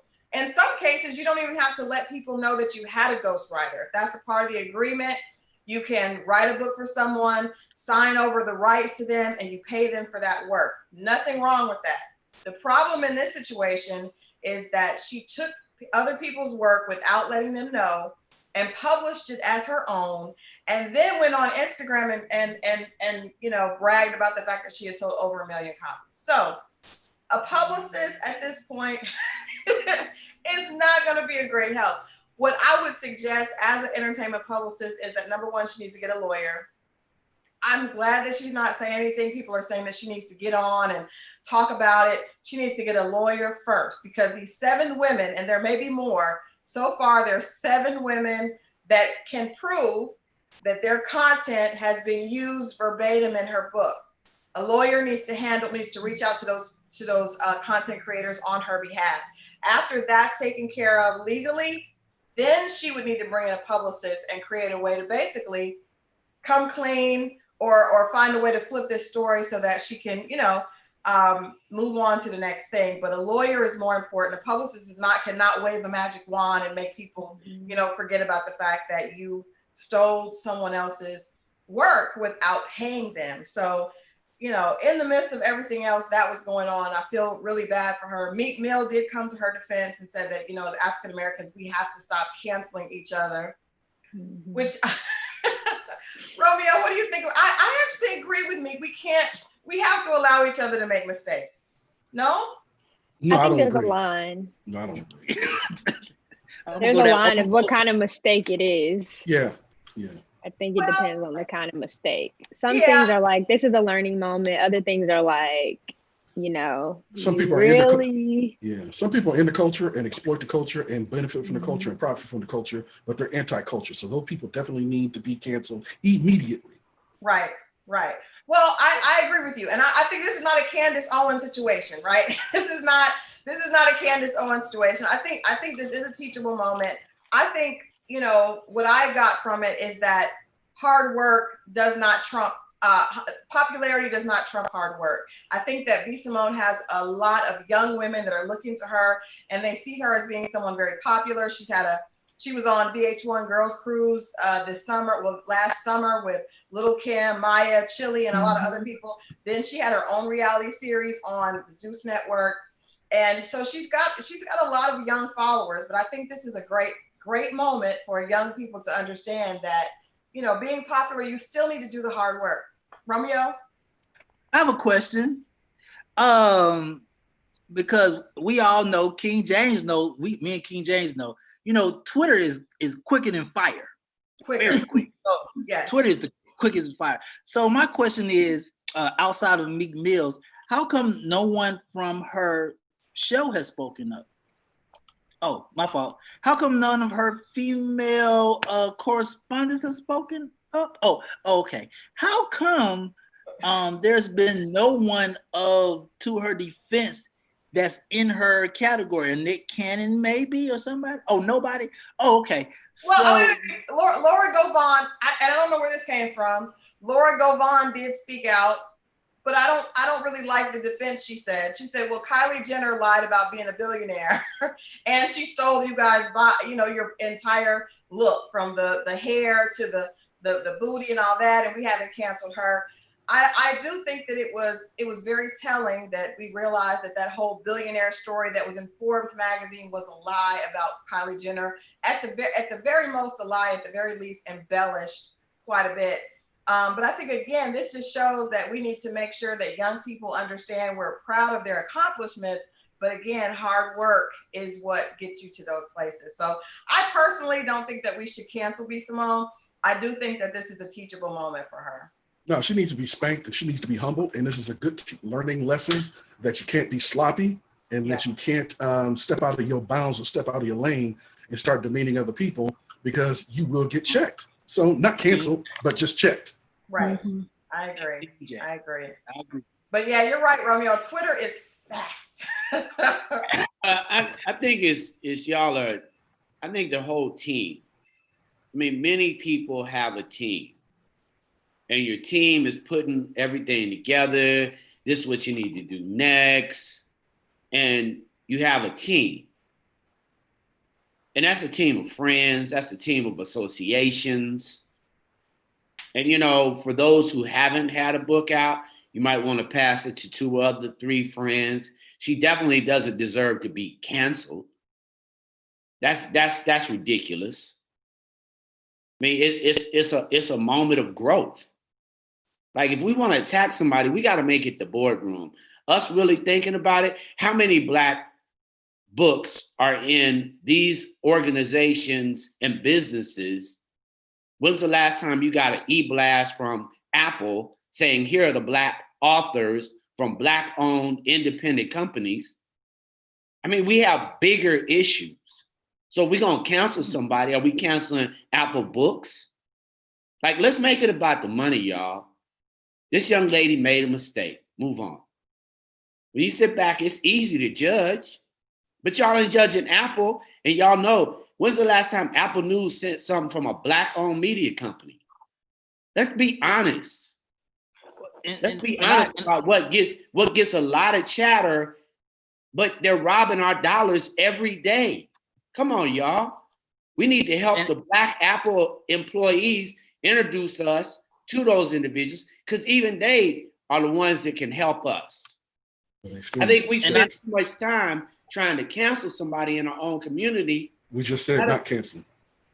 Right. Well, I don't think it was about her being canceled. I think that she was bragging so much about her success. I think that's what caused the backlash. I agree. It's just a teachable moment, because we all want to get to the place where we're able to own our own books, our own publishing companies. And so I admire her for that. But I do think, as you mentioned, her team, there should be some accountability on a team, there you go. When you're doing something like that. And there obviously was not the checks and balances in place. You know, she has a manager, Skittles, who also has a book and who has a lot of things going on.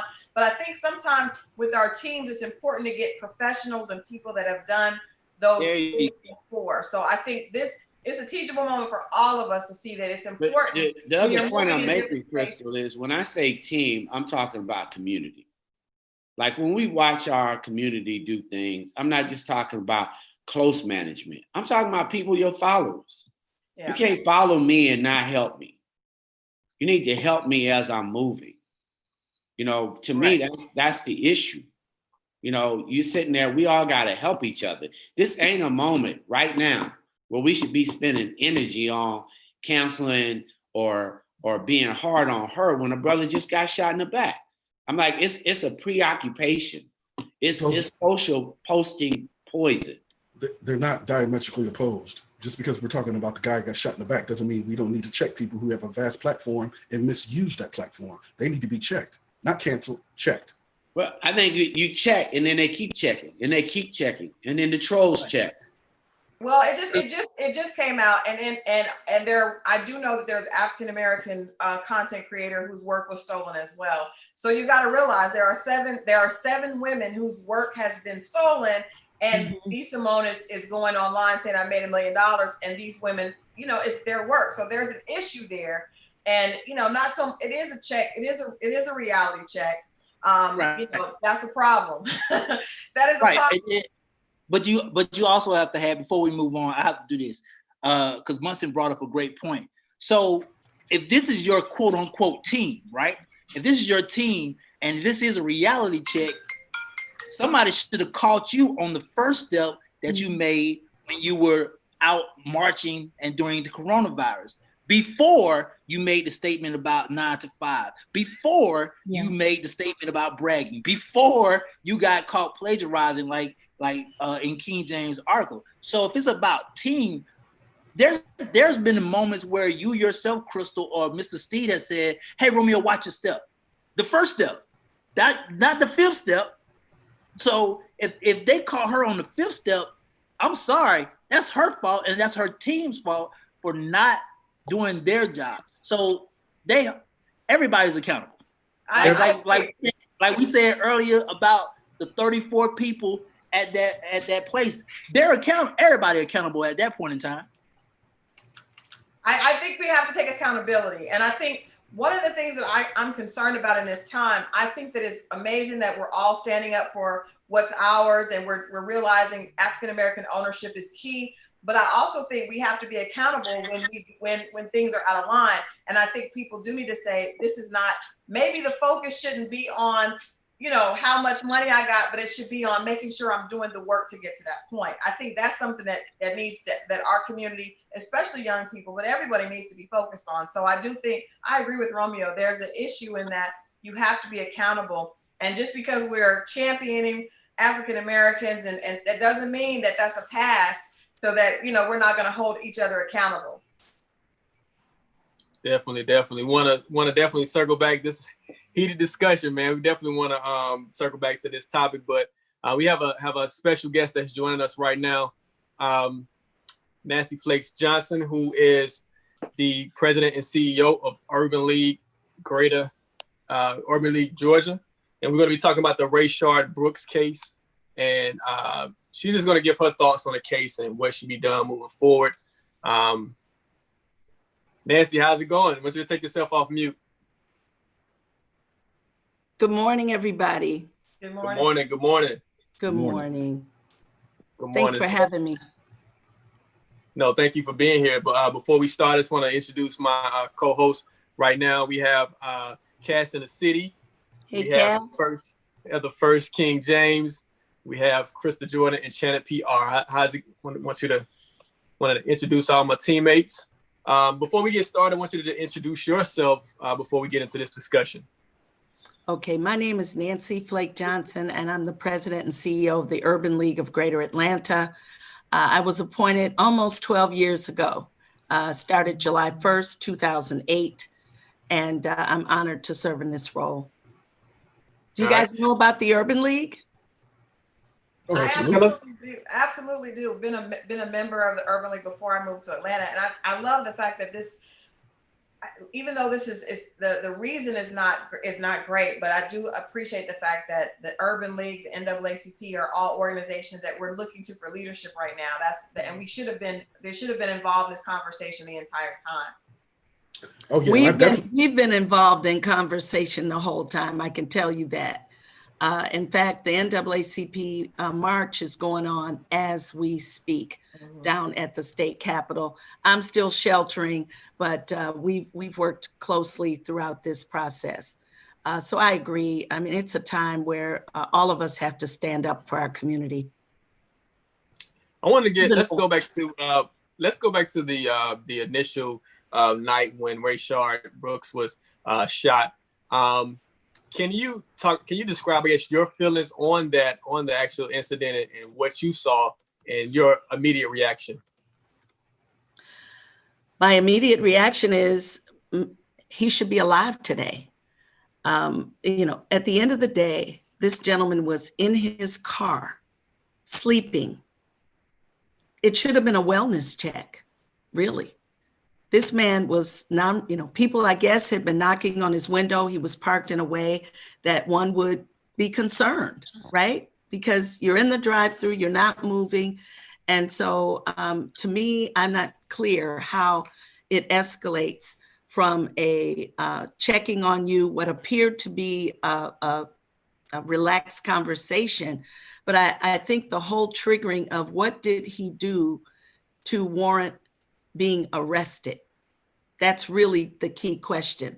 And I think if we really have to go back to the root of what we've always been told police officers are here to do, and that's protect citizens, right? Not escalate and use excessive force in situations where it just wasn't necessary.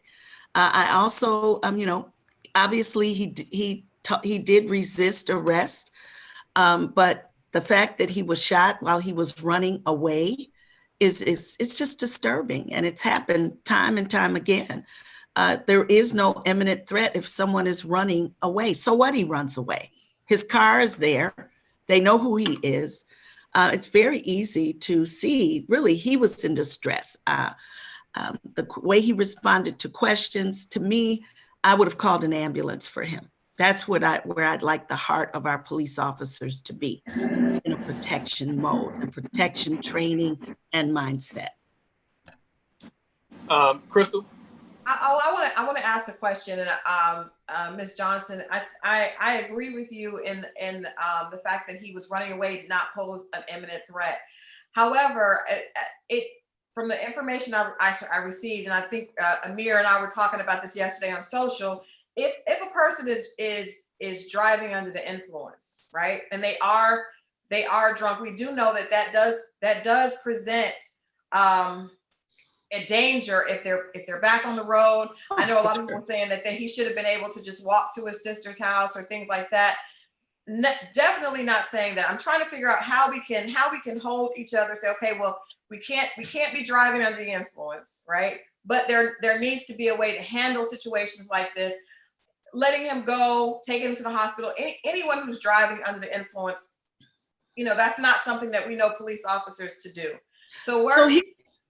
Oh, I'm sorry. Go ahead. Finish your. No, I'm trying to figure out where can we find, and even in communicating with the police officers and trying to find a middle ground, how can we hold each other accountable for what we are doing, but yet make sure it doesn't escalate to the point where Black men are being killed? If he had been pulled over because he was driving drunk, they never observed him driving drunk, did they? To my knowledge, no. They were called to the scene where he was behind the wheel. So clearly you have to get him, you have to say to him, we're not letting you drive home, right? They've engaged in a conversation. This man is talking about his daughter's birthday. He said, I thought that he was with a family member. Where was the family member? In my opinion, what could have happened is you force him to park the car. You do one of two things. You either call a family member or the paramedics, because he was disoriented. And so at that point, there's many nonviolent responses that could and should have been the first reaction. Now, when for whatever reason in this calm conversation, it converted to an arrest, I guess my question is, what prompted that move to arrest him? He seemed to be, he wasn't resisting in the conversation. It appeared to be a calm conversation. So something in that split second decision to arrest him, that's really what I'm getting at. That to me was where I would like to see officers trained to de-escalate, to have the welfare of this individual that they're charged with protecting at the forefront, and figure out a nonviolent response. That's just a position that we have to have. Terry. Now, he resisted arrest. So I get that part, right? But even then, even if a person resists arrest, it was a tussle. Don't get me wrong. Clearly to me, how many times have we seen encounters with police when it turns out people have had mental illnesses, right? Where they're not acting in their right state. We've got to train officers to recognize those signs. Mental health should not be a crime. It's an illness. And so if you're not in the midst of actually hurting someone, right, either attempting to hurt the officer or someone else, those are the guidelines as I know them. So I think that's true. I do also agree that all of us have to take accountability for our actions overall. And so I get that. But I'm just saying that our officers should be held to the highest standard. That person's job was to de-escalate that situation, especially when he had either tested him and determined him to be intoxicated. That takes him out of regular mindset mode. So Terry, I want you to jump in. Terry, I want you to jump in. Go ahead. Okay. Yeah, I just wanted to give a shout out to the National Urban League and the Urban League of Akron, Ohio. They helped me with my transition after I got out of the military. They helped me to get a decent job at Allstate Insurance Company in Akron, Ohio. Shout out to the Urban League. Thank you. Love Akron. Okay. Yes. What I wanted to talk about, or the question that I have, is because just 2 years ago, there was a white gentleman, of course, who shot the police with the taser twice. So that means, and of course, he was arrested, and of course, that white man is alive. Yes. That is the problem, is that this was not a situation or scenario that should have led to this man's demise, especially since his back was turned. If he was shot in the back, I'm a little slow, but when you get shot in the back, that means you're not facing that person. So that is the problem. That is the discrepancy between how the police officers normally treat white citizens versus black officers. So that is the problem that we're trying to reconcile here. And I don't know if you all have seen this video. I thought it was more recent, but it apparently is from several years ago. I believe it was a Cobb County officer who stops a Caucasian woman. He's talking to her on the passenger side, and he's telling her that he's going to arrest her and impound her car. And he's giving her an opportunity to call someone so that they can meet them at the station. And the young lady says, well, I want to call, but I've seen these videos where people get shot when they move, suddenly. I'm afraid to reach for my phone. And this officer says, oh, it's right there in your lap. You can reach for it. She said, well, I've seen these videos. He said, well, we just shoot black people. Have you not seen this? Saw that. Yeah. He says we, as if a conspiracy. We just shoot black people. Have you ever seen a white person shot? That's what he says to this woman.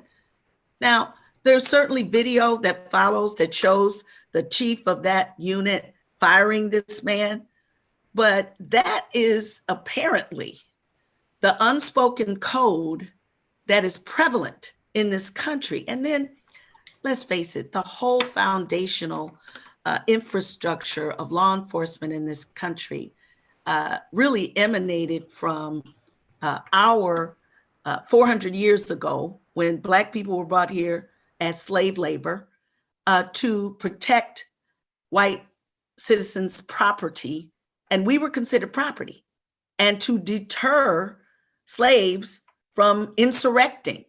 This is the foundation of our system. And somehow that original purpose, regardless of emancipating slaves and us being free and all of that, it has permeated through the laws that are on the books and through the way that police officers are indoctrinated. Here's the other thing I believe. This is personally. I believe white supremacists have a strategy of infiltrating police units. It gives them cover.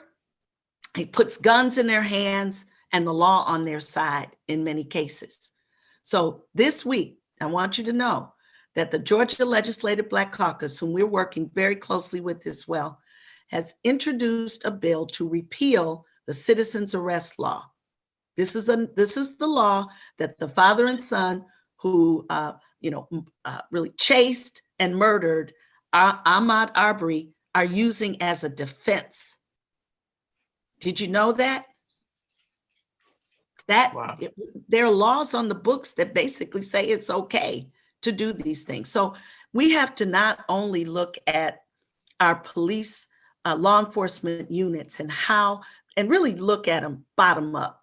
I'm really impressed, at least initially. I will be watching this carefully, but Minneapolis, their entire city council swiftly in the past week voted unanimously to literally dismantle their current police department over the next year to 18 months and to build a whole new system from the ground up, the way the citizens in that community and the way the leaders in that community believe will be the right way to police. And so, I really like that concept. Definitely. Well said, Nancy Flake Johnson. Thanks so much for taking the time. Great for giving us so much insight. We really appreciate it.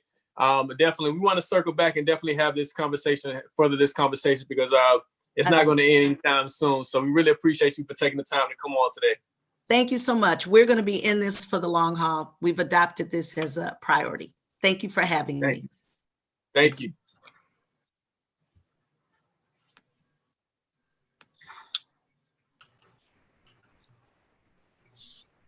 Well said. So I think we're gonna wrap up with my report. We're gonna continue to pull up my report, and we can kind of discuss before we wrap the show. What about my report? Talk about you. We're gonna get to you, Terry. I'm gonna run through this. I So think let's we should do Terry's report. We definitely should go to Terry's report. I was just being Let's go to Terry's facetious. report. Go ahead, Terry. We No, want you to speak your piece. Go ahead, Terry. No, I was just being facetious. I mean, it just I thought that what Amir was covering was very important for us to talk about. But if we're going to go to my report because I'm worth it, let us please proceed. Go ahead, you worthy. As soon as our brilliant.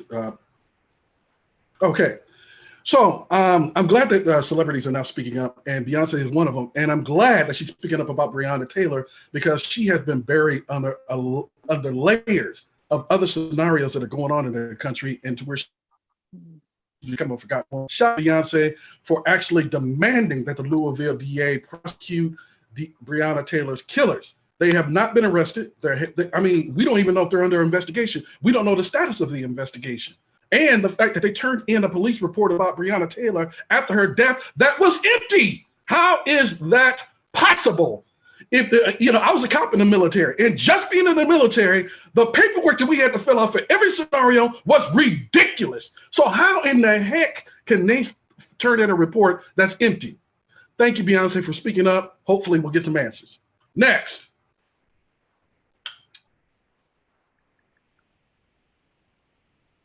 Okay, report that he was shot in the back twice. So that basically indicates that he was not facing him and the police officer was not in imminent danger. We've talked about this, it's been all over the news. So we'll see how that turns out and how that progresses to possible charges being brought against the officer who was terminated and the police chief resigned. Next. Okay, so we know our great, dear, late legendary Johnny Cochran outlawed basically chokeholds in the state of California and with the LAPD. Well, the LAPD has found another way to choke you out. And our former SNL star Jay Farrell has released a 3-month-old video of LAPD putting their knee on his neck and pinning him down in a case of mistaken identity. So shout out to Jay Farrell for putting himself out there and letting folks know that this practice is not just in Minneapolis. They're doing this all over the country, especially with the most notorious police department in the country, if not the world, the LAPD. Next. Yeah, so our beautiful, brilliant mayor of Washington, D.C., Muriel, she is being sued because she painted Black Lives Matter, a block from the White House, all over the plaza and renamed the plaza after Black Lives Matter. And she is being sued by multiple people. So we'll see how that turns out in terms of how she's being treated. And the White House or that certain person at Pennsylvania Avenue continues to demean and denigrate her as a person and her accomplishment as mayor of Chocolate City. So we'll see how that turns out. Next. Okay, this is the person. This is Wendy's. She is standing in front of Wendy's. This is the protest. And this is an individual who does not look like the rest of the people who are protesting. Take a look at this person and see if you can kind of distinguish the demographic of this particular person or what demographic she belongs to.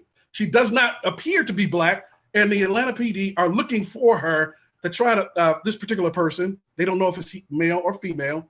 They don't know, they haven't confirmed whether this is like some other ethnicity, but they are looking for her because they believe that she, look at the spray can in the right hand, that she torched the Wendy's and Black people are getting the blame for that Wendy that has been burned down. So that is my report.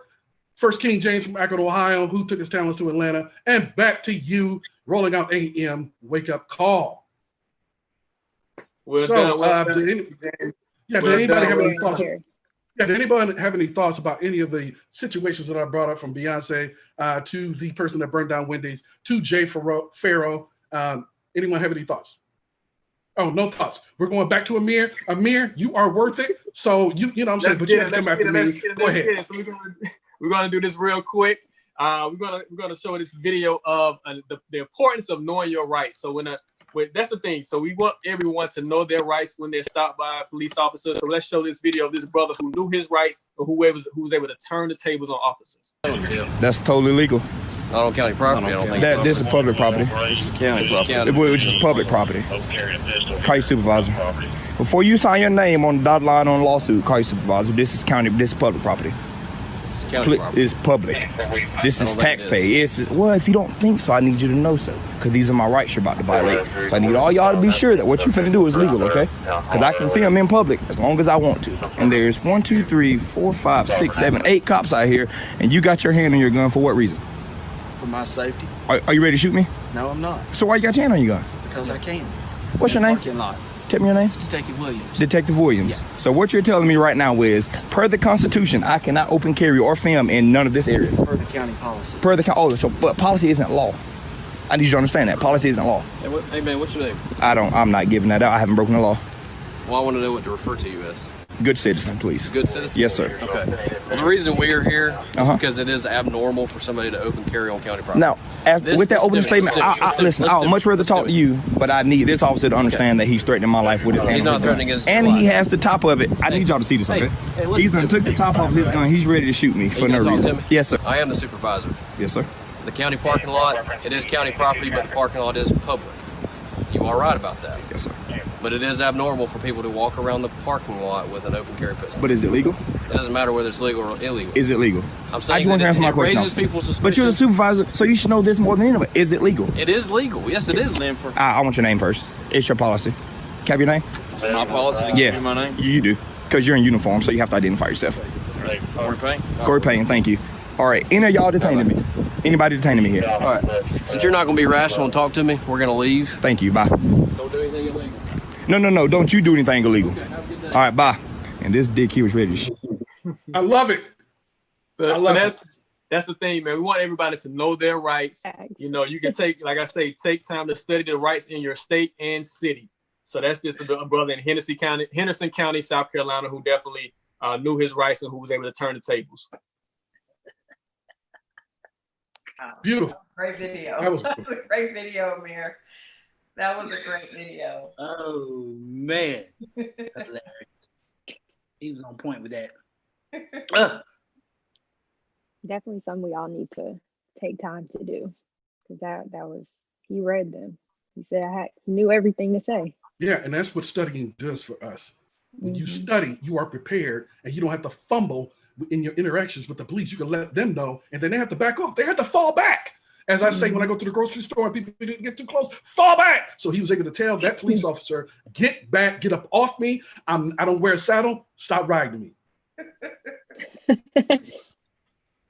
I do think that that allows you to have the confidence to do that. He was in a very public place, which could have helped. You know, if he was in a car at night, you know, without people around him, that still could have went wrong, you know, because the guy has his hand on his gun. But I do think educating our community is key, and us just, you know, making sure that we don't back down off of getting some laws changed with the police departments. I mean, this has to stop. Yeah, really. I'm afraid. Yeah. So should I start off with the positive thoughts right now, Mr. Steed, or did you want to? The notes are in the chat, Terry. I'm sorry. Amir, positive thought of the day. Oh, okay. There you go. All right. Positive thoughts of the day is know your rights. You see what happened when my brother was able to actually protect himself. So, you know, a lot of times police officers want to violate your rights. So definitely take time to know your rights in your state, city, and county. I would say my positive thought to start the week off is don't be afraid to speak up. I love Terry's report and showing that celebrities, we see them starting to come out and actually speak up. I think this is a time where we all need to make sure that we voice our concern and our support for our community. There's nothing wrong with that. So I think your voice is what empowers you. So make sure that you speak up. Romeo.